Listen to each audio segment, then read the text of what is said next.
I think we did a pretty good job so far. Patch 9.1 gave Dead by Daylight players nothing but disappointment.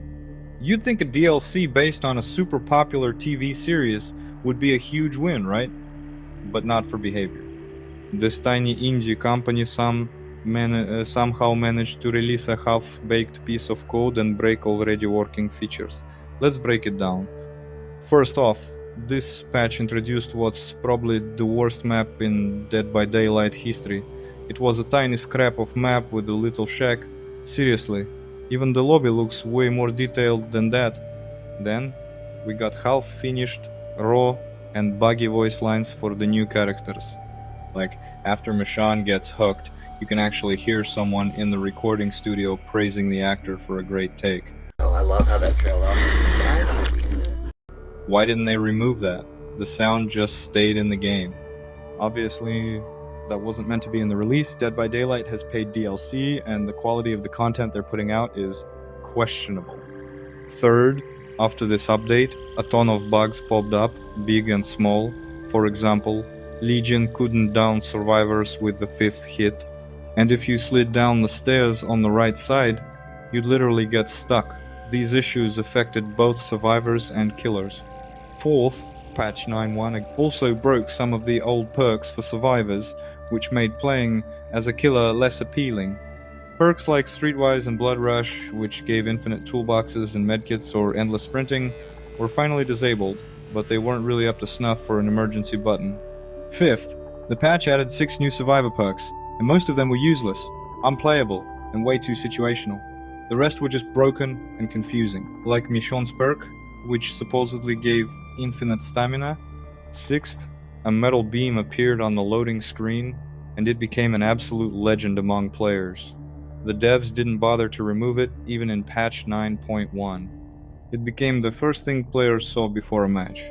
Someone even suggested they should just keep it and decorate it with Christmas lights. Anyway, there's a lot more I could go on about, but you get the idea. Drop a comment and let me know what stood out to you in this patch.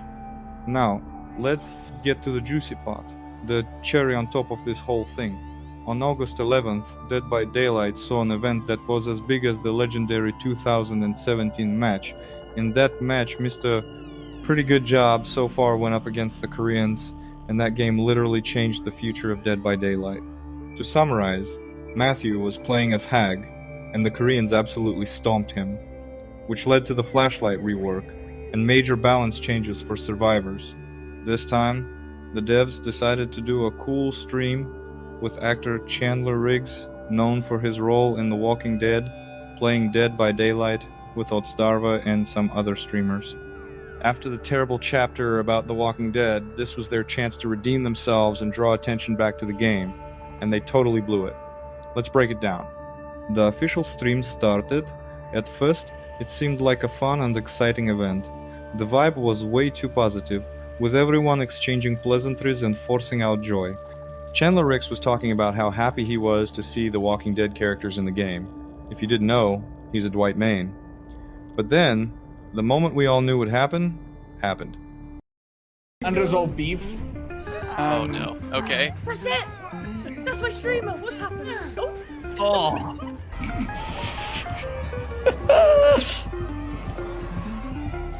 Guys, is it laggy for you guys? I'm sure you already guessed it. Yep, during the stream, a hacker attack happened live on Dead by Daylight's official channel in front of thousands of viewers. These were the same kinds of hacker attacks that have been plaguing the game lately, affecting almost everyone, including me. You can't escape them, not even in custom games. The problem has reached a catastrophic level, but Behavior has done absolutely nothing to fix it. They can't even remove a metal beam from the loading screen. What are they even doing? Otsdarva immediately noticed what was happening and suggested a solution. Alright, friends, I think we might need to have restart, and we might need to get a full staff list to join this lobby. I think we know what's happening here. He did it as delicately as possible, avoiding words like cheaters and hackers, but the devs just didn't want to listen. They refused his help. Everyone put on their goofy smiles and acted like nothing was happening. The atmosphere of the stream felt so fake and overly positive that watching it left me feeling uncomfortable. Otsdarva became the victim of this absurd, embarrassing situation, and I genuinely felt bad for him. He's one of my favorite Dead by Daylight streamers. As weird as it sounds, I believe at this point the devs are undeserving of Otsdarva continuing to create content for this game. They tried to continue the match despite all the warnings, and of course, they got DDoS'd again. Chandler was visibly annoyed, the other streamers were barely holding back their smiles, and Otsdarva's face was full of disappointment. He kept trying to diplomatically explain to the devs how they could fix the issue, but they ignored him. Even Chandler tried to stand up for him, but they just told him to fuck off. Yeah. Ots was saying that like if we fill up the lobby completely with spectators, but is that not gonna work? No, not for what this is. Okay.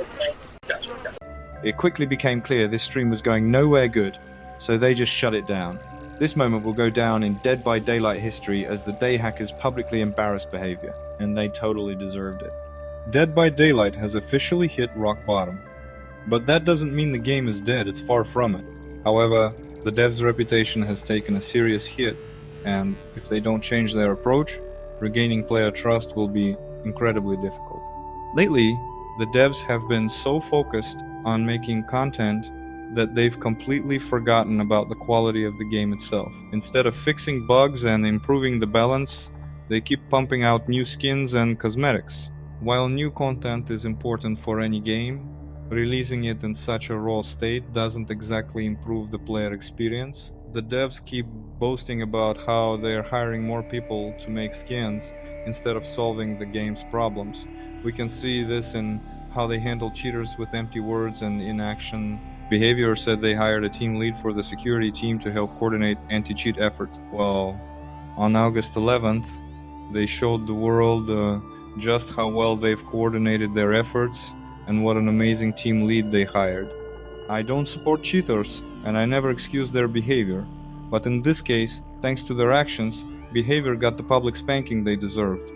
I genuinely hope that after this humiliation, they'll finally pull their act together and tackle the real issues in the game instead of continuing to profit off raw content.